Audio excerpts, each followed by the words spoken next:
আর ঈমান আমল ছাড়া গেলে কবল হবে জাহান্নামের একটা টুকরা।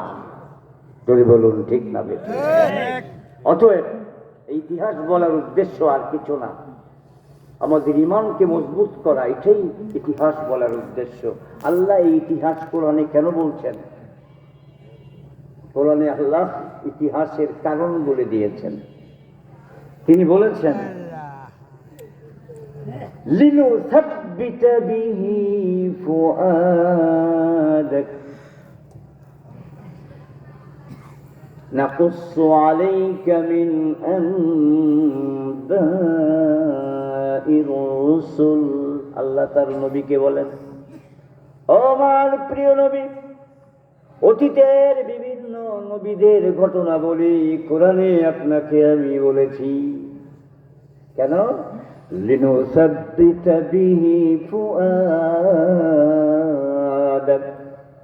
ওই ঘটনা শুনলে আপনার দিলটা সাংঘাতিক শান্ত হবে এবং মজবুত হবে। সুবহানাল্লাহ। যত বিপদ আসুক ধৈর্য ধরার আল্লাহ পাক আপনাকে তৌফিক দান করবে। তাইলে নবীদের ঘটনা শুনলে কি হয়? ঈমান মজবুত হয়। জোরে কোন সুবহানাল্লাহ। এই জন্য আল্লাহ তার নবীকে ঘটনা শোনাইছেন। এখন আমরা যদি আপনাদেরকে না শোনাই তাহলে কে শোনাবে? কোরআনের ঘটনা শোনাইতে হবে না? আমাদের তো কিচ্ছা কাহিনী শোনানোর দরকার নাই, কোরআনের ঘটনা শুনি আমাদের ঈমান মজবুত হবে। তো আমি আপনাদেরকে বলছিলাম, এই যে পানি, এটা হলো আল্লাহর সৈনিক। জোরে বলুন কি?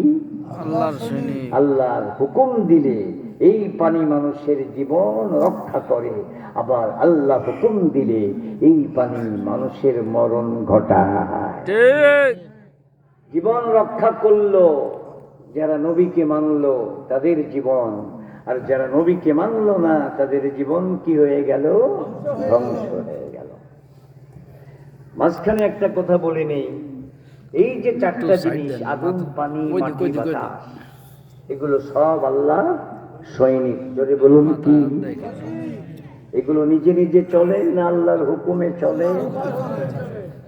এই পানি সবাইকে ডুবালো কার হুকুমে? আবার ওই লোকগুলো পানিতে ডুবলো না, এটা কার হুকুমে? আল্লাহ। এতটুকু তো বুঝে আসছে। এবার আসেন পানির দ্বিতীয় ঘটনা। মূসা আলাইহিস সালাতু ওয়াস সালামকে আল্লাহ পাক পাঠিয়েছিলেন ফিরআউনের হেদায়েতের জন্য। বলেন, কার হেদায়েতের জন্য? ফিরআউনের হেদায়েতের জন্য। ফিরআউন হেদায়েত পাইছে না।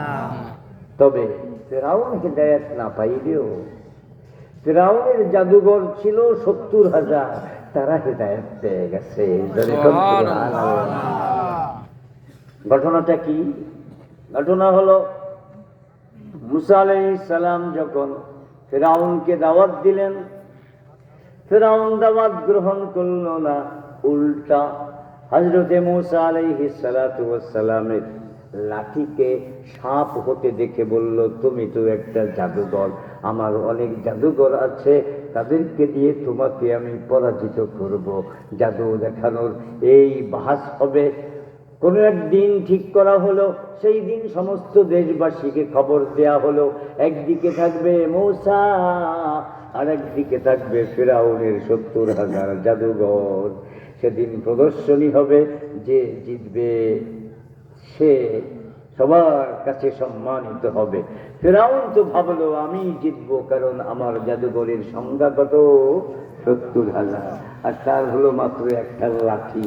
ওই এক লাঠি দিয়ে আমার জাদুঘরদের সাথে পারবে নাকি? দিন তারিখ ঠিক যখন হয়ে গেল, সবাই এসে গেছে, হাজার হাজার মানুষ চতুর্দিকে দাঁড়িয়ে গেছে।